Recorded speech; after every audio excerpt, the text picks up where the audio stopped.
예, 사랑하는 성도 여러분, 오늘 우리는 우리 신앙의 가장 핵심적인 주제이자 또 인류가 그토록 갈망해온 가치인 자유에 대해서 깊이 있게 말씀을 나누어 보고자 합니다.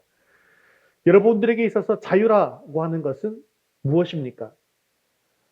만약 우리 학생들한테 자유가 뭐냐라고 물으면 이렇게 얘기하지 않을까요? 중간고사나 기말고사가 없는 세상 아닐까요? 부모님과 선생님의 잔소리 없이 밤늦게까지 게임을 하거나 하루 종일 친구들과 노는 것이 자유예요 라고 말할 것 같습니다. 우리 청년들에게는 불확실한 미래에 대한 불안에서 벗어나는 것이 자유가 아닐까요? 라고 이야기할 것 같습니다. 또 매일매일 치열한 경쟁 사회를 살아가는 우리 성도님들에게는 경제적인 압박이나 직장 상사의 눈치로부터 해방되는 것일 수 있습니다. 많은 사람들이 자유라고 하는 것을 내 마음대로 할 수 있는 권리, 어떠한 간섭도 받지 않는 상태다라고 정의하곤 합니다.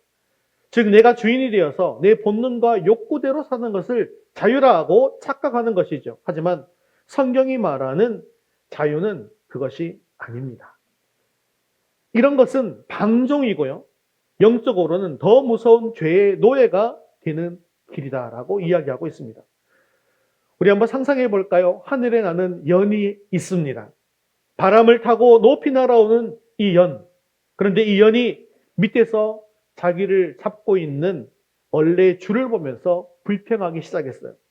아, 이 줄만 없다면 나를 붙잡고 있는 이 끈을 끊어버린다고 한다면 나는 더 높은 곳으로 저 구름 너머 우주까지 자유롭게 날아갈 수 있을 텐데 이 줄이 내 자유를 억압하고 있어. 이렇게 생각했어요.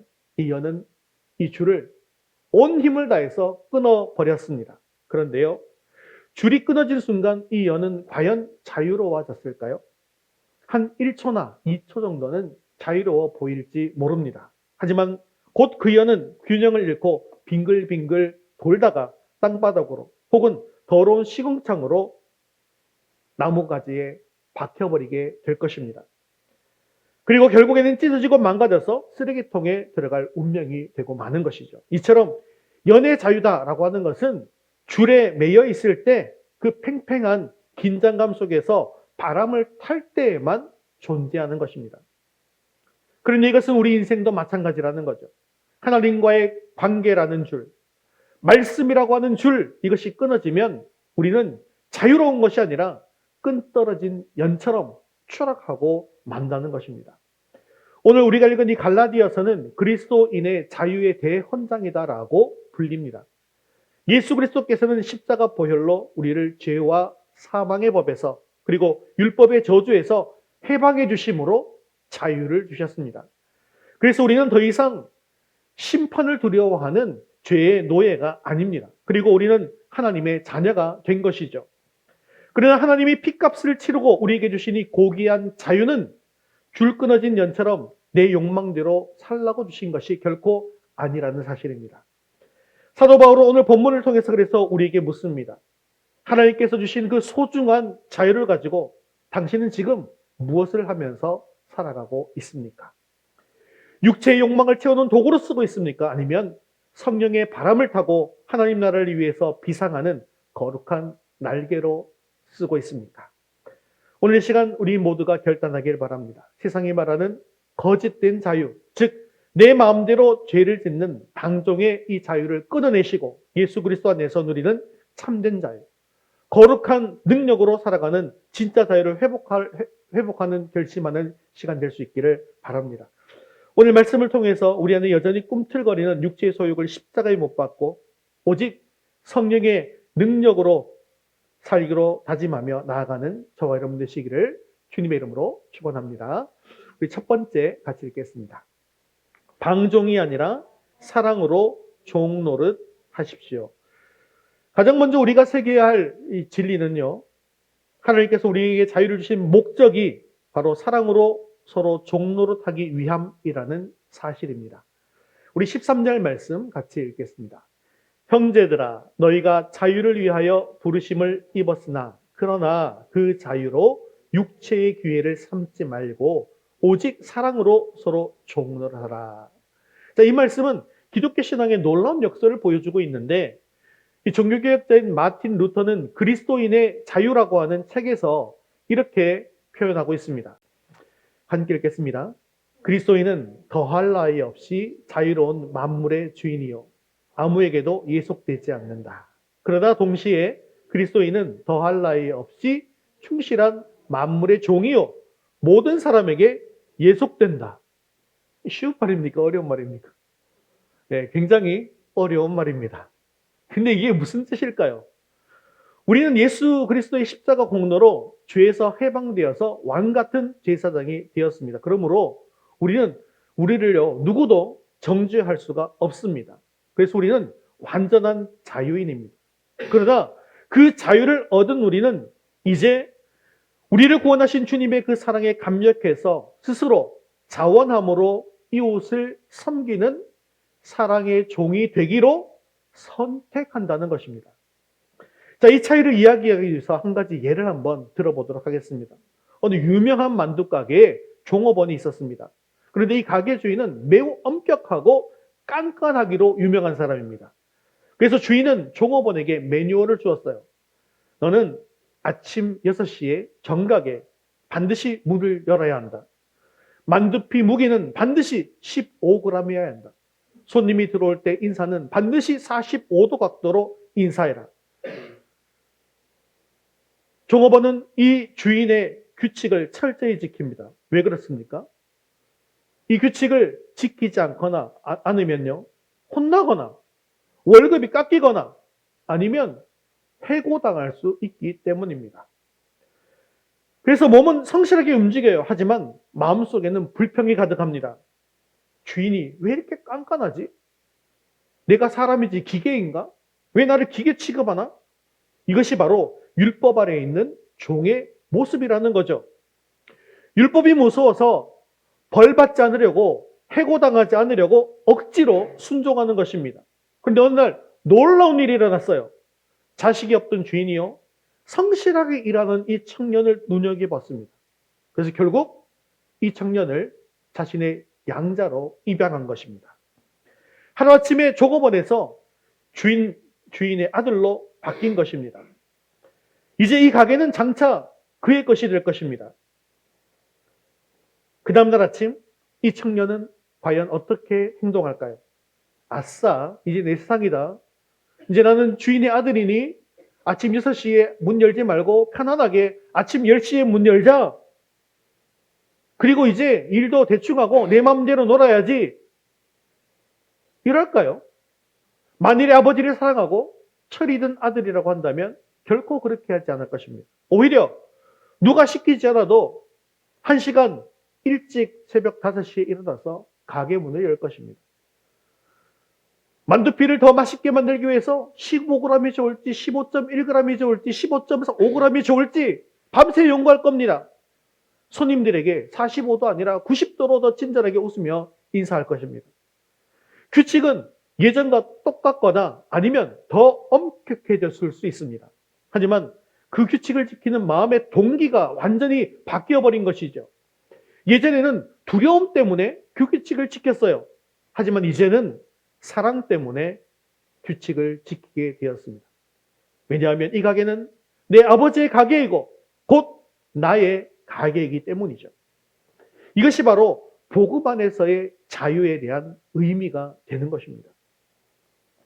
사랑하는 성도 여러분, 오늘날 우리 사회를 보면 15절 말씀과 같다는 것을 알 수가 있는데 15절 한번 같이 읽겠습니다. 만일 서로 물고 먹으면 피차 멸망할까 조심하라. 가정에서, 직장에서, 심지어 교회 안에서조차도 내가 자유인인데 왜 참아야 돼? 이게 내 권리인데 왜 내 권리를 침해해? 라고 소리치며 서로를 공격합니다. 자유라는 이름으로 행하는 비난과 험담, 이기심은 결국 공동체 전체를 멸망시키고 파괴하는 맹수의 이빨과 같습니다. 남아프리카 공화국 줄루족의 아름다운 인사말이자 철학인 우분투라는 말이 있습니다. 이것은 우리가 있기에 내가 있다라는 뜻입니다. 즉, 나 혼자만의 자유는 존재하지 않고 진정한 자유는 공동체 안에서 서로를 사랑으로 섬길 때 완성된다는 것이죠. 예수님을 보십시오. 그분은 하나님과 동등하신 분이었습니다. 하지만 그 자유와 권리를 그대로 주장하지 않으셨습니다. 오히려 자기를 비워서 종의 형체를 가지시고 제자들의 발을 씻겨주셨으며 십자가의 죽기까지 복종하셨습니다. 그런데 이것은 비굴한 굴종이 아니라 우리 인간들을 살리기 위한 위대한 사랑의 선택이자 섬김이었다는 것이죠. 여러분들이 가진 시간과 물질, 재능, 젊음, 그리고 건강이라고 하는 이 자유를 어디에 쓰고 계십니까? 그 자유를 나 혼자 편하고 즐기는 육체의 기회로 탕진하지 마시기 바랍니다. 옆에 있는 친구의 무거운 짐을 들어주고 가족들의 짜증을 받아주며 성도들을 섬기는 작은 예수의 삶으로 사용하십시오. 내가 먼저 자존심을 내려놓고 섬길 때 그곳에 진정한 천국의 자유가 임하게 되어지는 것입니다. 이제 우리 모두 나는 자유인이지만 사랑 때문에 기꺼이 당신의 종이 되겠습니다 라고 고백하면서 섬김의 자리에까지 내려가는 저와 여러분 되시기를 주님의 이름으로 축원합니다. 우리 두 번째 같이 읽겠습니다. 의지력이 아니라 성령을 따라 행하십시오. 자, 두 번째로 우리가 이 참된 자유를 누리면서 방종에 빠지지 않는 유일한 방법이 있는데요. 그것은 내 의지가 아니라 성령을 따라 행하는 것입니다. 오늘 본문 16절과 17절은 우리 내면에서 벌어지는 치열한 영적 전쟁을 이렇게 표현하고 있는데 함께 읽겠습니다. 내가 이르노니 너희는 성령을 따라 행하라. 그리하면 육체의 욕심을 이루지 아니하리라. 육체의 소욕은 성령을 거스르고 성령은 육체를 거스르나니 이 둘이 서로 대적하므로 너희가 원하는 것을 하지 못하게 하려 함이니라. 신앙생활을 하다 보면 참 괴로울 때가 많이 있습니다. 나는 왜 자꾸 이렇게 똑같은 죄에 넘어지고 마는 것일까? 내가 은혜 받았다고 하면서도 왜 혈기를 부리게 되는 것일까? 예수님 믿은 지 오래되었는데 왜 내 인격은 변하지 않는 거지? 그런데요, 여러분, 내 안에서 이런 갈등과 싸움이 일어나게 되어진다는 것 자체가 바로 내 안에 성령께서 계시다는 증거입니다. 여러분, 죽은 시체가 누른다고, 때린다고 반응합니까? 하지 않습니까? 반응하지 않습니다. 내 영이 지금 살아있기 때문에 내 안에 들어와 있는 이 죄에 대해서 아파하고 고통스러워하고 갈등하는 것입니다. 그런데 문제는 이 싸움에서 어떻게 승리할 수 있는가라는 것이겠죠. 그래서 많은 성도들이 의지력으로 이것을 한번 이겨보려고 합니다. 그래서 이제부터는 절대로 화내지 말아야지. 오늘부터는 거짓말하지 말아야지. 이제는 시기 질투하지 말아야지. 벽에다 써놓고까지 다짐을 해봅니다. 그런데 여기에 딱 맞는 우리나라 속담이 있죠. 작심 3일. 며칠 못 가서 처절하게 무너지는 자신을 보면서 실망하는 것을 다 경험해 보셨을 것입니다. 그런데 왜 그런 것일까요? 성경은요, 인간이 전적으로 타락했기 때문에 우리 스스로의 힘으로는 죄의 강력한 본성을 결코 이길 수 없다라고 말씀하고 있더라는 거예요. 그렇습니다. 율법적인 노력만으로는 결코 육체를 이길 수가 없는 것입니다. 여기에서 우리는 항공역학의 원리를 한번 생각해 볼 필요가 있습니다. 보잉 747 같은 이런 거대한 전보 비행기가 이 승객과 화물을 다 채우면 무게가 얼마나 되는지 아십니까? 한 400톤 정도가 된다고 합니다. 400톤. 그럼 지구의 중력은요, 이 비행기가 못 날아오르게 어떨까요? 자꾸 끌어당기겠죠. 네. 그러면 이 무거운 쇳덩어리를 사람이 밑에서 이렇게 막 떠받치고 던지면 비행기를 떠올릴 수가 있을까요? 1000명이 모여도, 2000명이 모여도, 5000명이 모여도 안 되지 않겠습니까? 10,000명이 모인다고 비행기를 띄워서 던져서 날릴 수 있나요? 그럴 수가 없는 겁니다. 그런데 이 비행기가 뜨는 비결을 우리가 생각해 봐야 되는데, 비행기가 뜨는 비결은요, 중력을 무시하는 것이 아닙니다. 중력은 분명히 그대로 있어요. 그런데 이 중력보다 더 큰 힘인 양력을 이용하기 때문에 가능한 것입니다. 강력한 엔진을 켜고 활주로를 질주해서 바람을 가르게 되어지면 공기의 흐름이요, 이 날개 아래를 밀어 올리는 양력이 발생하더라는 것이죠. 그래서 그 육중한 쇳덩어리를 가볍게 하늘로 띄워서 멀리 멀리 날아갈 수 있게 하는 것입니다. 우리의 죄된 본성, 즉 육체의 소욕은 지구의 중력처럼 우리를 끊임없이 밑바닥으로 음란과 부정과 분쟁과 시기의 늪으로 잡아당기더라는 겁니다. 그리고 우리의 힘으로는 결코 이 중력을 절대로 이길 수가 없습니다. 그럼 이때 필요한 게 뭐라고요? 중력을 이기는 양력이라는 거죠. 근데 이 양력이 무슨 양력이냐? 바로 성령의 양력인 것입니다. 16절에 너희는 성령을 따라 행하라고 하셨는데요. 여기서 따라 행하라는 헬라어는 페리파테이테라는 말인데 계속해서 걸어가다, 산책하다 이런 뜻을 가지고 있습니다. 이것은 어쩌다가 한번 성령님을 찾는 것이 아니라 매일매일의 삶 속에서 성령님과 발맞추어 동행하며 산책하는 것을 뜻하는 말입니다. 그러므로 비행기가 엔진을 켜는 것처럼 우리는 기도의 스위치를 켜야 하는 것입니다. 비행기가 연료를 공급받는 것처럼 우리는 말씀의 연료를 계속해서 공급받아야 하는 것입니다. 그리고 우리가 성령님을 의지하게 되어질 때에 성령께서 주시는 새 마음과 능력이 우리를 죄의 중력 위로 띄워 올려주는 것이죠. 어떤 분은 말합니다. 목사님, 저는 사랑하려고 아무리 노력해도 사랑이 안 됩니다. 맞습니다. 내 안에는 사랑이 없기 때문이죠.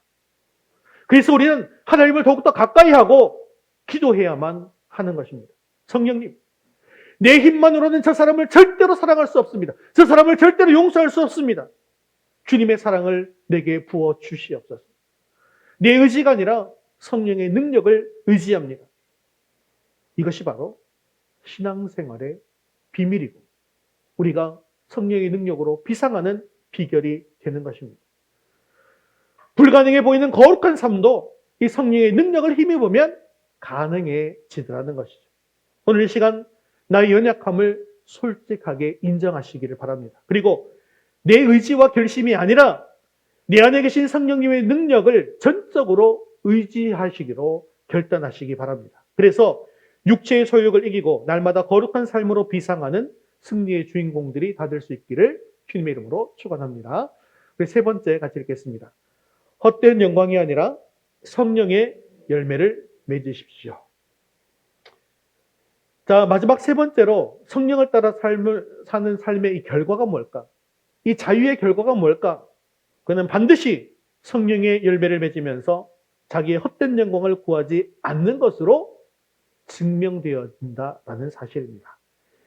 22절과 23절은 우리가 너무나 잘 알고 있는 성령의 9가지 열매를 소개하고 있는데 같이 읽겠습니다.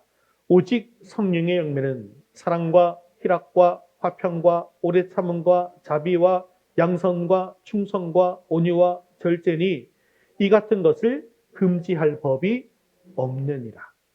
여기서 아주 중요한 문법적 사실이 하나 있습니다. 19절에 나오는 이 육체의 일들은 복수형으로 기록되어져 있다라는 것입니다.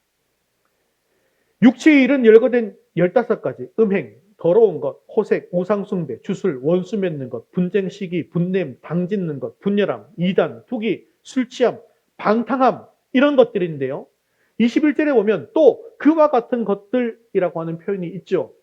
그래서 이것뿐만 아니라 현대에는 훨씬 더 많은 죄가 존재하고 있다는 것을 우리는 경험으로 잘 알고 있습니다.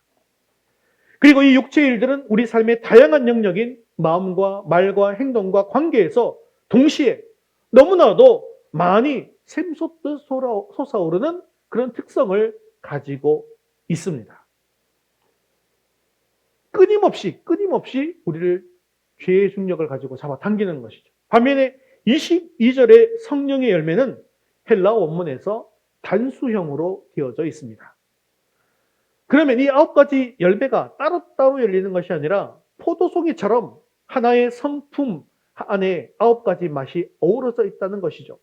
그리고 이 열매가 바로 예수 그리스도의 인격인 것입니다.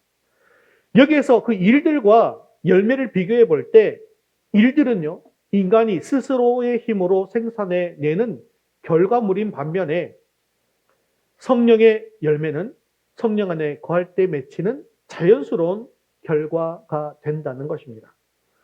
그런데 이 육체의 일들은 결코 나의 인격이나 노력으로 고칠 수 있는 것이 아닙니다. 이 육체의 일들은 하나님과 멀어진 인간의 본성에서 나오는 것이다라는 사실을 여러분 분명히 기억하고 계셔야 합니다. 그렇기 때문에 이 복수형으로 나타나는 수많은 이 죄의 일들을 내 힘으로 없애려고 노력하기보다는 성령의 다스림 속에 거하면서 그분께 내 삶을 온전히 내어놓고 맡길 때 비로소 육체의 소욕을 이길 수 있다라는 것이 바로 복음의 능력이라는 것이죠. 이 복음의 능력을 신뢰하면서 성령의 지배를 받아서 성령의 열매를 맺도록 행하는 것이 굉장히 중요하다는 것입니다. 우리가 성령 충만하다라는 것은 무엇을 의미합니까? 단순히 예배 시간에 뜨겁게 찬양하고 방언하고 신비한 체험하고 이런 게 성령 충만이 아닙니다. 진짜 성령 충만의 증거는요, 제가 항상 말씀드리는 것처럼 인격의 변화라는 것이죠. 성령님이 내 안에 주인 되시면 찌르듯이 날카롭던 성격이 온유해지는 것입니다. 자기밖에 모르는 이기심이 자비와 양선으로 바뀌게 되는 것입니다. 참을성이 없던 성품이 오래 참음과 절제의 성품으로 변합니다. 그리고 이것이 바로 기적 중에 기적인 것이죠. 그런데 우리가 성령의 열매를 맺지 못하도록 방해하는 가장 큰 걸림돌은 또 오늘 26절에 나오고 있는데 26절에 뭐라고 말씀하고 있는지 같이 읽겠습니다. 헛된 영광을 구하여 서로 노엽게 하거나 서로 투기하지 말지니라. 그것은 바로 헛된 영광입니다. 헬라어로 헤도독소이라고 하는데요. 이것은 속이 비어있는 영광, 내용이 없는 자랑을 뜻합니다. 즉 자기 자신을 드러내고 싶어하는 교만, 사람들의 박수를 받고 싶어하는 허영심이라는 것이죠. 이것을 잘 보여주는 이야기가 있습니다. 밤하늘에 빛나는 보름달을 한번 생각해 보세요. 한 스승이 제자들에게 저 아름다운 달을 보라고 손가락으로 달을 이렇게 가리켰습니다. 그리고 마땅히 제자들은 스승의 손가락 끝을 향한 저 하늘에 달을 보면서 그 달의 빛의 아름다움을 감상해야 하는 것이죠. 그런데 어떤 어리석은 제자가 달은 보지 않고 저 스승의 손가락만 뚫어지게 쳐다보고 있습니다. 그러면서 이렇게 얘기하는 거예요. 우와, 스승님의 손가락은 참 하얗고 길고 멋지네요. 특히 손톱 끝이 너무 예뻐요.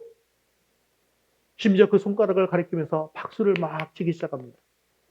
그런데 그보다 더 큰 비극은 그 스승의 태도에서 일어나게 되는 것이죠. 만일 그 스승이 제자들의 박수에 취해서 그래, 내 손가락이 참 멋지지? 달보다 내 손가락이 더 빛나지 않니? 짠! 예. 이렇게 하게 되어지면 달을 이렇게 가리키다가 이렇게 하는 순간 예. 어떻게 되겠습니까? 이것이 바로 무엇을 구하는 것이다? 헛된 영광을 구하는 것이다. 사랑하는 여러분, 우리 그리스도의 삶은 예수 그리스도를 가리키는 손가락이 되어야 한다는 것입니다. 사람들이 우리를 보고 참 사랑이 많으시네요. 참 온유하시네요. 참 성실하시네요. 라고 칭찬할 때 우리는 그 시선을 즉시 하늘의 하나님 아버지께, 예수님께 돌려드려야 한다는 거예요. 제가 아닙니다. 제 안에 계신 주님께서 다 하신 일입니다. 그런데 우리는 신앙생활을 하면서 어리석은 스승과 제자와 같은 그런 유혹에 너무나도 쉽게 넘어갑니다. 교회에서 봉사하면서도 세상에서 성공을 추구하면서도 자꾸 나라는 이 손가락이 주목받기를 원하더라는 거예요. 내가 인정받지 못하면 서운해하고 다른 성도가 칭찬받으면 마음 한구석이 한없이 불편해집니다. 이것이 바로 본문이 경계하는 헛된 영광을 구하여 서로 노엽게 하거나 투기하는 것입니다. 사랑하는 성도 여러분, 성령의 열매는 나라고 하는 이 우상이 깨진 자리에 맺히게 된다는 사실을 기억하시기를 바랍니다. 현대인들은 SNS의 좋아요와 타인의 인정에 한없이 목말라 하고 있습니다. 사회적 지위와 재산으로 자신을 드러내려고 합니다. 하지만 이 모든 것들이 헛된 영광입니다. 하지만 성령의 사람은 다르죠. 내가 박수받지 못해도 주님께서 영광 받으시면 기뻐합니다. 내가 조금 손해본다 할지라도 공동체가 평화롭다고 한다면 그것으로 만족하는 것이죠. 그것이 바로 희락이고 화평인 것입니다. 내 안에 나를 드러내려는 욕망이 올라올 때마다 24절 말씀처럼 그리스도 예수의 사람들은 육체와 함께 그 정욕과 탐심을 십자가에 못 박으시기를 바랍니다. 이제 우리의 이름은 감추시고 오직 예수 그리스도의 성품만이 우리 삶의 향기로 남아지도록 헛된 영광을 버리고 성령의 열매 맺는 삶을 살기로 결단하는 저와 여러분 되시기를 주님의 이름으로 축원합니다. 말씀을 맺겠습니다. 미국의 39대 지미 카터 대통령은 재임 시절보다 퇴임 후에 더 큰 존경을 받은 사람입니다. 이는 대통령직에서 퇴임한 후에 화려한 은퇴 생활이나 돈을 버는 그런 강연 생활 대신 다른 길을 선택했습니다. 작업복을 입고 가난한 사람들을 위해서 집을 지어주는 헤비타트라고 하는 봉사 현장으로 나갔습니다.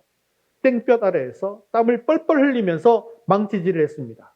그리고 매 주일이면 자신의 고향 작은 교회에서 어린아이들에게 성경을 가르치는 주일학교 교사로 봉사했습니다. 이런 글을 보면서 한 기자가 질문을 했어요.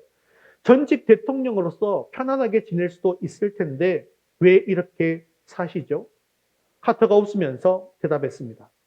대통령직은 임시직이지만 하나님의 일은 평생직이기 때문입니다. 그는 세상의 헛된 영광인 대통령이라는 직함에 매여서 편안한 인생을 살지 않았습니다. 그는 하나님이 주신 자유를 가지고 사랑으로 이웃에게 종로로 타는 길을 선택했습니다. 성령의 인도하심을 따라서 낮은 곳으로 임했던 것이죠. 그 결과 그의 삶은 전 세계에 사랑과 희락과 화평과 자비라는 성령의 열매가 무엇인지를 보여주는 아름다운 열매가 되었습니다. 사랑하는 성도 여러분, 오늘 우리 앞에 두 가지 길이 놓여 있습니다. 하나는 하나님께서 우리에게 주신 자유를 오용해서 육체의 소욕을 따르는 길입니다. 이 길은 당장은 달콤하고 편해 보입니다. 하지만 서로 물고 뜯으며 피차 멸망하는 길이 되어질 것입니다. 다른 하나는 성령을 따라 행하는 길입니다. 이 길은 내 자존심과 욕망을 십자가에 못 박고 사랑으로 서로 섬기며 성령의 열매를 맺는 생명의 길입니다. 오늘 우리는 이 갈라디아서 말씀을 통해서 다시 한번 확인했습니다. 우리는 자유를 위해서 부르심을 받았습니다. 그리고 그 자유는 내 욕심을 채우는 면허증이 아니라 이웃을 섬기는 사랑의 멍에가 됩니다. 이제는 내 의지가 아니라 성령의 능력으로 비상해야 합니다. 나의 영광이 아니라 하나님의 영광을 위해서 살아가야 한다는 것이죠. 이제 성령의 바람을 타고 비상하는 삶을 살겠습니다 라고 결단하는 시간을 가지도록 하겠습니다. 자, 세 가지 우리 함께 결단할 텐데 같이 읽겠습니다. 나는 하나님이 주신 자유로 내 욕망을 채우지 않고 사랑으로 이웃을 섬기는 종이 되기로 결단합니다. 나는 내 의지와 결심을 의지하지 않고 매 순간 성령님의 인도하심에 순복하며 걷기로 결단합니다. 나는 나의 헛된 영광과 정욕을 십자가에 못 박고 오직 내 삶의 성령의 열매가 맺히기를 결단합니다. 이번 한 주간 여러분의 삶의 현장에서 구체적으로 결단하고 행하시기를 바랍니다. 가정에서 욱하는 마음이 들 때, 또 내가 원하는 것을 위해서 거짓말하고 싶은 그런 유혹이 들 때, 직장에서 남을 깎아내리고 내가 높아지려고 싶은 마음이 들 때 조용히 눈을 감고 기도하시는 거예요.